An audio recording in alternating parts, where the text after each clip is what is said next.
Herkese Finlandiya'da merhabalar. Yepyeni bir programla karşınızdayız. Bize birçok soru geliyor. Bu sorulardan bir tanesi Finlandiya'da tırcı olmak adı altında bir program yapsanız diye bu soru çok geldi. Bugün Serhat Bey bulduk. Kendisi Finlandiya'da tırcılık yapıyor. Onu tanıyacağız. Mesleğiyle ilgili gereken detayları bugün öğreneceğiz burada. Evet. Benim de çok sevdiğim bir konu. YouTube'dan takip ederim. Değişik ülkelerin tırlarını falan, mesela özellikle Avustralya olsun. Çok değişik şeyler var, kanunlar var, kurallar var. Onları bugün konuşacağız.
Kaç yıldır Finlandiya'dasınız? Ben 96 sonunda geldim. 96'nın sonunda neredeyse 30 yıllık bir yaşantım var Finlandiya'da. Evet. Nerelisiniz aslında? Aslen Sivas. Sivas. Yani Sivas. Hemşerisi. Baba tarafı Adana, Evet. anne tarafı Sivas. Evet. Evet. Bu mesleği, tırcılık mesleğini kaç yıldır yapıyorsunuz? Tırcılık mesleğini ben 20 yıldır yapıyorum. 20 yıldır. 20 yıldır yapıyorum. Evet. Bu mesleğe ilginiz, sizi yönelten şey neydi? Arkadaşlar mı veya baba mesleği mi Hevesim veya vardı. hevesim var? vardı. Çok istekliydim. Evet. Ondan sonra başladım. Avrupa'yı komple sürdüm. İskandinavya ülkelerini komple sürdüm. Evet. Finlandiya içi komple sürdüm. Evet. 20 yıldır yapıyorum bu mesleği. Peki bu mesleği Finlandiya'da yapabilmen için hangi ehliyete ihtiyacınız var? Finlandiya'da yapman için CE ehliyetine ihtiyacımız var. Evet. Ağır vasıta. Evet. Ve ağır vasıta haricinde gerekli evraklar olması gerekiyor. Bu sürücü belgesi ve meslek belgesi. Evet. O tür belgeler olması gerekiyor. Tabii tır sürebilmen için Finlandiya'da bir okula da falan Okula gitmen gerekiyor. gerekiyor. Evet. Bir kurs gerekiyor, bir şey gerekiyor. 6 aylık bir süreci vardı ama şimdi hızlandırılmış kurslar var. Herhalde 3 ayda ehliyet veriliyor ve Evet. 21 yaşı üstü olması gerekiyor ehliyet için. Evet. Şimdi şöyle bir soru aklıma geldi yolda gelirken. Şimdi Türkiye'de büyük araçlar şehir içine koymamak için çevre yolları ürettiler, Evet. yaptılar. Evet. Finlandiya'da böyle bir kısıtlama var mı? Mesela Yok. tırınla şehir merkezinde Cumhurbaşkanı sarayının orada bir yük alacaksın. Evet. Bir engelleme var mı? Yok, girebilirsin ama çift dorse Finlandiya'da uzun araçlar var. Evet. Bayağı uzun, 36 metrelik araçlar var. Evet. Onlar haricinde 17 metrelik, yani tek dorse dediğimiz, Evet. onlar her yere giriş çıkış yapabiliyor. Evet. Şehir merkezine problem yok. Ama o çift dorseller sadece terminalden terminale otobanlarda gidiyor. Yani Gidebilir. çift dorse, Onların kısıtlaması. Onların kısıtlaması. Dorse'den bahsetmişken ben Avustralya'daki tırları çok izlerim. Evet. 5 tane, 6 tane dorsesi var. Evet, uzun. Finlandiya'da bir kısıtlama var mı? 3 Finland- tane çekebiliyor musun? Yok, 3 tane çekemiyorsun. Çift dorse çekebiliyorsun. Çift dorsal iki tane dorsal arka arkaya yani çekebiliyorsun. yani çift yollar dorsal. uygun. Zaten 3 Uygun. tane şey yaparsan, Uygun. hayır 3 tanesi 4 tanesi takar şehir içinde bir Yok. yere kımıldayamaz. 3-4 tane zaten yasak Finlandiya'da ama 2 tane yasal. Evet. 2 tane kullanabiliyoruz. Biz de kullanıyoruz yani 2 tane. Peki bir sürmede yükü aldın buradan Helsinki bölgesinden aldın yükü İsveç'e gideceksin veya Danimarka'ya gideceksin. Bir sürüşte kaç saat sürebiliyorsun? Bir sürüşte 9 saat bütün gün sürme hakkımız var. Evet. 2 haftada 2 kere de 10 saat sürme hakkımız var. Evet. Ee, Ondan sonra belli bir ondan saat sonra- dinlenme. Ondan sonra 9 saat tekrar minimi dinlenme saatimiz var. Evet. Ondan sonra bütün total saat çalışmamız 15 saat. Yani 15 saat çalışabiliyorsun ama sürüş saatiniz sadece 9 saat. 9 saat. Evet. Evet. Ben şunu fark ettim. Tırlara ağır araç süren kişiler, sürücüler Finlandiya'da yelek giyiyor. Evet. Sürerken bir bu şey fark edilsin diye. İş elbisesi İş olması elbisesi. gerekiyor. Yelek, kask, gözlük, Evet. ondan sonra iş ayakkabısı, bu tür şeyler iş güvenliği açısından olması gerekiyor. Bütün şirketler de istiyor bunları. Evet. Yani bunlar sürerken üzerinizde olacak. Yani Kask değil de yelek. şirketlere giriş çıkışlarda yükleme, indirme, bindirmelerde Evet. bunlar olması gerekiyor. Sürüşte gerekmiyor. Sürüşte sivil bir elbiseyle de sürebiliriz. Giyebiliriz. Yükleme ve boşaltma Evet. tırı. Evet. Size mi ait, başkası mı yapıyor? Finlandiya'da genelde yükleme ve boşaltma şoföre ait genel anlamda. Ama bazı yurt dışından yüklediğiniz yükü başka şirkete götürdüğünüz zaman onlar kendileri boşaltıyor. Evet. Bazıları da diyor şoför boşaltacak O zaman diyor. siz lift de kullanabiliyorsunuz. Biz lift portif kullanabiliyoruz. Evet, belgelerimiz Ama var. gittiğiniz her yerde bulabiliyor musunuz? Var, veriyorlar. Veriyorlar. Kullanıyorsunuz. Hı hı. Size ait yani yükleme şey yapma. Evet. Evet. Yükleme En uzun sürdüğünüz hangi ülkeye gittiniz? Hani Kuzey Avrupa'yı Ben gezdiniz. Avrupa'yı komple gezdim. Avrupa'nın hepsini gezdim sana söyleyeyim. Portekiz'e kadar gittim. Evet, Yani Portekiz en uzun gittiğim yer Portekiz. Portekiz. Hı. Avrupa'yı baştan sona böyle. Buradan gemiyle 36 saat sürüyor Almanya'ya.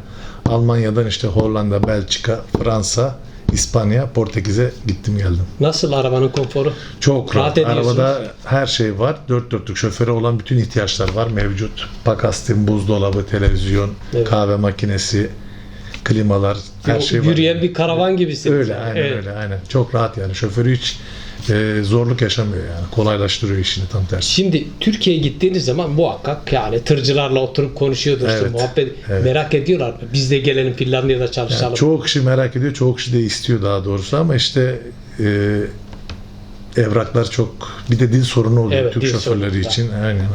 Tabii. O yüzden Şimdi şu var yani siz yurt dışına götürüp mal götürüp getirirsiniz. Tabii İngilizcenin olması şart. evet biraz Evet, şart. evet, Biraz şart. biraz. Ama şimdi daha teknoloji geliştiği için artık telefonlar Yapay, insanların tabii. hayatını Ya, kolaylaştırıyor. tabii. Ha, aynen. Ama işte gümrüklerde falan Evet, şeylerde evraklarda yine gerekiyor. şart. Yine gerekiyor. Aynen. Bu mesela diyelim ki Portekiz'e yük götürdünüz. Evet. Hollanda'dasınız. 9 saat dinlenmeniz lazım. Evet. Ne yapıyorsunuz? Arabada 9 bisiklet var saat mı? arabada benim patenlerim vardı. Ben paten kayıyorum. He, paten. Boş zamanlarımda arabayla sürüş bittiği zaman çevreye geziyorum. Patenli merkezlere gidiyorum, Evet. dolaşıyorum. Yani boş vaktimi öyle şeylerle Tabii, dolduruyorum. 9 saat Yani yoksa arabada akşam oturacak arabanın mısın? içinde yani Yani, küçük bir kabinde yani.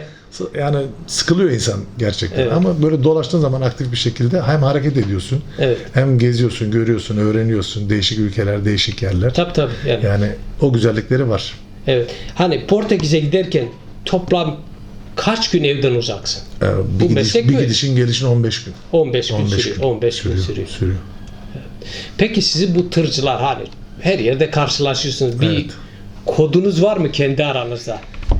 Bir kodumuz yok. Selamlaşma, bir şey, Ya bir her işaretleme. gördüğümüzde biz selamlaşıyoruz. Bir Evet. işaret Evet. şeyle- Karşıdan karşıya geldiğimiz zaman elimiz hep böyle havada, hep böyle bir selamlaşırız Aynen. kendi arkadaşlarımızı. Tanısak da tanımasak da herkes bir el kaldırır, selam verir. Ben bu Avustralya şeylerini izlediğim zaman onlarda telsiz var. Var. En yakın şeye aracı Bizde de var. Bizim Finlandiya'daki kanalımız mesela Fin şoförleriyle 19 kanal. 19. Orada herkes birbiriyle konuşuyor. Trafik durduğu zaman, bir sorun olduğu zaman görüşüyor, konuşuyor devamlı. Ama hangi aracın olduğunu nereden biliyorsunuz? Yok. Hangi araç seninle konuşuyor? 4 tane araç var Yakın etrafında. etrafındakiler zaten daha çok ses Ha, onu net diyorum. gidiyor, Evet. geliyor, konuşuluyor. Evet. Ama uzaktakiler gitmiyor ses. Yani Ya. en fazla çekebileceği alan 1 kilometredir belki. Evet.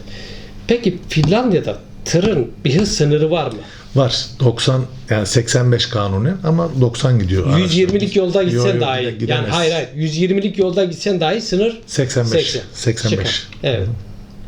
Cezalar Cezalar ağır. Finlandiya'da cezalar maaş ücretlerine göre biliyorsun bir de kesiliyor. kullandığınız araç Evet. çok büyük bir araç. Bir de Hani uzun araç, ağır vasıta, bir de dijital kart kullandığımız için polis 56 gün geriye görüp ceza yazabiliyor bize. tabii şey taktığı zaman Tabii polis geliyor, dijital kartını takıyor. Oradan bakıyor senin ne kadar hatan var, cezaların var. 56 gün geriye, mesela bugün seni polis durdursun ama sen 50 gün önce 50 gün önce bir ceza yaptın. Örnek diyelim 9 saat yapmadın da 8 saat yaptın, hareket ettin. Evet. O hemen orada görüyor, 50 gün geriye sana ceza yazabiliyor. ceza yazar. Yazabiliyor, evet. Peki bu mesleği bizim Finlandiya'da yaşayan vatandaşlarımıza tavsiye ediyor musun? Hani geliri gideri nasıl? İyi mi? Yani yapsınlar. tavsiye ederim. Yani neticede bu da bir ekmek kapısı, bu Tabii. da bir iştir. Bekar olanlar için daha çok tavsiye ederim. Evli olanlara biraz zor, çünkü bir gittiğin zaman yani yollarda yatıyorsun, yollarda kalıyorsun, Tabii, benzinliklerde kalıyorsun. Zorlukları da var, ne kadar da rahat da Evet. olsa. Zorlukları da var. Ama güzel bir meslek. Dünyayı görüyorsun, Tabii. dünyayı geziyorsun. Kazancı bakımından da Finlandiya'da gayet güzel. Maaşları kötü de değil. Yani bir aileni geçindirebilirsin, kazanabilirsin. Evet. Yani senin çalışmana da bağlı. Evet. Peki yolda giderken hani 15 günlük bir yol gittim. Bu gittiğim benzinlik istasyonlarında genellikle yıkanma falan Var. değil mi? Bütün Finlandiya'da daha çok aslında yıkanma, banyo, sauna gibi şeyler ücretsiz. Evet, Avrupa'da tır şoförleri. evet, Avrupa'da biraz paralı. Orada ödüyorsun. Ama o da gayet normal, çünkü o da ödediğin parayla senin o banyo yaptığın yerlere sabun alınıyor, temizlik yapılıyor vesaire tabii, gibi tabii. şeylere. O ücretin küçük bir ücret yani. Yani 5-10 şeyde euro. bir sıkıntı çekmiyorsun. Evet, çok rahat o konuda yani duşunu falan alıyorsun. Çok rahatsın. Temiz. Şimdi çalışıyorsun. tırın üzerinde sert grup yazıyor. Sert gruptasın. Evet. Soyadını sert. Sert Evet. grubun kaç tane tırı var? Sert grubun şu anda 2 tane tırımız var. Evet. Aktif olarak çalışıyoruz. Şu an için 2 Evet. yani. Bir de ben Finlandiya'da şunu fark ettim. Büyük araçlarda genellikle o sürücünün ismi öne asılır. Evet, benim de Sizde de yazıyor. var. Bende de Sivaslı var. gördüm. Benimki de sert yazıyor. Aynen sert Evet. gördüm. Evet. Aynen. Bu bir şey herhalde. Bir kültür şeyi. Kültür, önündeki şoförün ismi, kim Evet. kullanıyor o gözüküyor. Veyahut da lakabı varsa lakabını kimi yazdırıyor. Evet, evet. Kimisi gerçek adını yazıyor. Var mı tırın üzerinde şöyle bir yazı batsın bu dünya? Yok, bizde yok, bizde yok. Bizde yok. Hani Türkiye'de herkes yazar Evet, bir var şey var. aynen. Evet, arkada Evet, önde evet. yazılıyor, evet. Evet. Bizim arabanın birinde de Sivas diye yazıyor zaten. Evet. 58 58 Sivas, Sivas'ta evet. aynen. Peki aklıma takılan bir şey var az önceki sorduğum soruyla ilgili. Yükü indirip bindirme şoföre ait. Evet. Bununla ilgili bir ekstra ücret alıyor musunuz? Bununla Yoksa tüm ilgili- şeye ait mi? Yok, Dahil mi? çalıştığımız şirketler genelde 2 saat ücretsiz oluyor yük indirme bindirme. Evet. Yükü indirme bindirmesinde de portif belgesi olmak zorunda. Ya da seni peretütüs dediğimiz şey, yani seni böyle alıştırıyor, Evet. gösteriyor önden. Gösteriyorlar, aynen. Çalışmasını eğitiyorlar, gösteriyorlar, nasıl çalışıyor, nasıl kullanacaksın, onun eğitimini veriyorlar. Ondan sonra yükü sen indiriyorsun, bindiriyorsun zaten. Evet. Onun haricinde şirketlerin genel anlaşmasında 2 saat ücretsiz. Evet. 2 saati geçerse ücretli oluyor Ücretli. yüklemesi. Peki ne tür malzemeler taşıyorsunuz? Her çeşit mi yoksa belli bir şey var mı? Kuru malzeme, ondan sonra hijyenik malzeme, patlayıcı malzeme, yanıcı malzeme, bütün her şeyi taşıyoruz yani. Aklına ne gelebilecek transportta her şeyi taşıyoruz. Evet ya peki patlayıcı falan Var. taşıyorsunuz yani. Evet. Yani gazlı ürünler oluyor. Evet. Ondan sonra benzinli ürünler oluyor. Patlayıcı ürünler oluyor. dikkatli olmanız gerekiyor. ADR izni gerekiyor bunları taşıman için. Evet. O belgede olmak zorunda. Onlar olmadan zaten taşıyamayız. O yüzden yani gerekli olan belgeleri zaten mevcut bir şekilde alıyoruz hepsini. Peki araba yolda durdu, bir arıza oldu, bir şey oldu. Evet. Yardım nasıl? Öyle bir şey olduğu zaman şoför elinden geldiği imkanlarla aracı yürütmeye çalışıyor, yapmaya çalışıyor tabii elinden Tabii. bir şey geliyorsa. Gelmiyorsa da zaten çekici çağırıyoruz. Yakın bir servise arabayı çektiriyoruz. Çektiriyorsun. Evet. Doğal olarak. Şimdi ben Türkiye'de, ben buradan Türkiye'ye 3-4 defa arabayla gittim. Yolda bazen bakıyorum. Türkiye'de gezerken işte böyle tırcılar tırın yanında oturmuş, dolabı çekmiş, salatasını yapıyor, tüpünü koymuş, Evet, yemeğini yapıyor. evet, meşhur. Siz nasıl yapıyorsunuz burada hani Portekiz'e giderken veya Danimarka'ya giderken, Norveç'e Evet, giderken? biz genelde kendi dolabımızı dolduruyoruz, buzdolabımızı. Evet. Yiyeceğimizi, içeceğimizi kendimiz alıyoruz. Bizim de kendimize göre ufak ocağımız Evet. var. Kendimize göre kendi malzemelerimiz var. Bazıları işte hazır yemekler alıyor, dolaba koyuyor. Evet. mikroya atıyor. Mikro yemeği yiyor. Bizim öyle yan dolabımız yok. Öyle büyük işler, büyük yemekler yapmıyoruz ama genelde ufak tefek yiyeceğimizi kendimiz kuruyoruz, yemeği kuruyoruz. Bazı şeyleri kendimiz yapıyoruz ama Avrupa'ya çalıştığımız zaman Avrupa'da gittiğimiz parklarda park ücreti ödediğimiz zaman o parkın içinde oluyor. Yani mesela 15 euro ödüyorsak oradan 7 eurosuyla yemek yiyebiliyorsun. Yemek yiyebiliyorsun. O gittiğin kaldığın yerde restoranında yemek yiyebiliyorsun o 7 euroyla. Yani 15 euro park parası veriyorsun. O park parası için de 7 euroyla yemek yiyebiliyorsun. Finlandiya güzel göller ülkesi. Evet. Bir gölün kenarı. Ya şurada şey olsa da bir balık tutsan. Evet. Var mı malzemelerin yanında? Yani benim malzemelerim yok var ama ben zevkim var. Böyle boş vaktim olduğum zaman ya da molaya girdiğim zaman bir göle giriyorum. Yani arabamda havlularım her şeyim var. Bir dalıyorum öyle sıcak bir hava olduğu zaman, güzel hava olduğu zaman faydalanmaya çalışıyorum. Tamam. Şimdi Finlandiya etrafı denizlerle çevrili bir ülke. Evet, adadayız. Buradan bir yere gideceğiz, adadayız. Bir yere gideceğimiz zaman mecbur yani gemiye binmek yolculuk ediyoruz. Evet, gemiye bineceğiz. Evet. Şimdi tırlar büyük araçlar. Evet. Var mı böyle hani bu saatte burada olman lazım, girerken çıkarken gemiye bir sıkıntı, sorun var? Evet, bizim arabamızın biri kuzeye çalışıyor. İsveç-Norveç hattında. Devamlı gidip geliyor her hafta. Evet.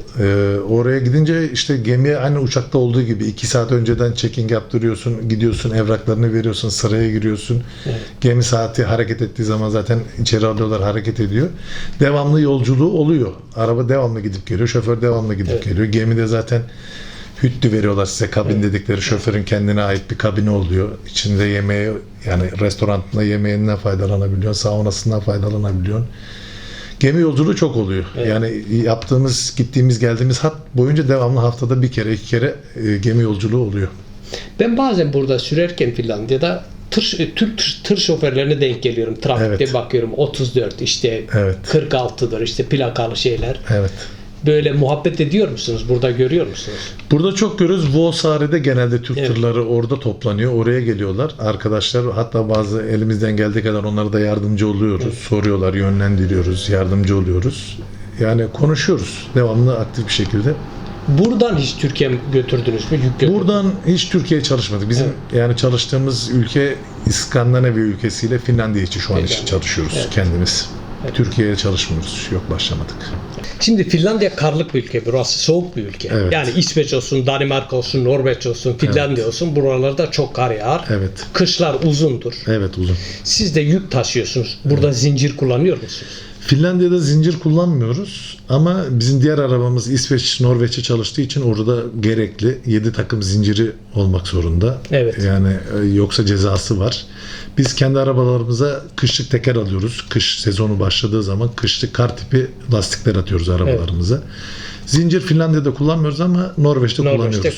Evet, Norveç'te Karın kışın ortasında çıkarıyorsunuz. Ne kadar sürüyor tahmin edin? Yani 15-20 dakika sürüyor. 7 takım zinciri takmak. Mecbur zaten orada. Bütün tekerleri atmıyorsunuz. Yok. 7 takım hepsine atmıyorsun ama polisin bulunduğu yerde atmak zorundasın. Zaten bırakmıyor sizi. Evet. Zincirlerinize o dağ eğer yüksek bir dağsa zinciri kontrol bölgesinde sizi taktırıyor, öyle çıkarttırıyor yukarı. Yoksa çıkmıyorsunuz. Evet. Yasak. Yani biz normalde Finlandiya'nın güneyinde işte küçük arabalar dediğimiz şahsi arabalar kullandığımız zaman hep böyle çivili teker olur genellikle. Ama tır olsun, otobüs olsun ağır araç olduğu için Finlandiya'da bunlar genellikle kullanmıyor. Zincir de kullanmıyoruz. Yok, burada kullanmıyoruz ama dediğim gibi Finlandiya'nın üst Lappi bölgesinde, kuzey bölgesinde çivili lastik kamyonlar da kullanıyor, otobüsler de kullanıyor. Ama o Lappi bölgesinde onun alt kısmı, onun altındaki şehirler kullanmıyor. Evet. Röportajımızı burada bitiriyoruz. Dilinize sağlık. Teşekkür ederim. Ben teşekkür ederim. Umarım seyircilerimiz gereken cevapları almıştır. İnşallah her zaman yardımcı olmaya çalışırız. Sorulan sorulara cevap veririz. Serhat Bey'in iletişim bilgilerini de alta ekleriz. Bir sorunuz, bir sıkıntınız olursa bu konuyla ilgili yazabilirsiniz rahatça. Tabii. Bir başka programda görüşmek üzere. Finlandiya'dan selamlar. Teşekkürler herkese.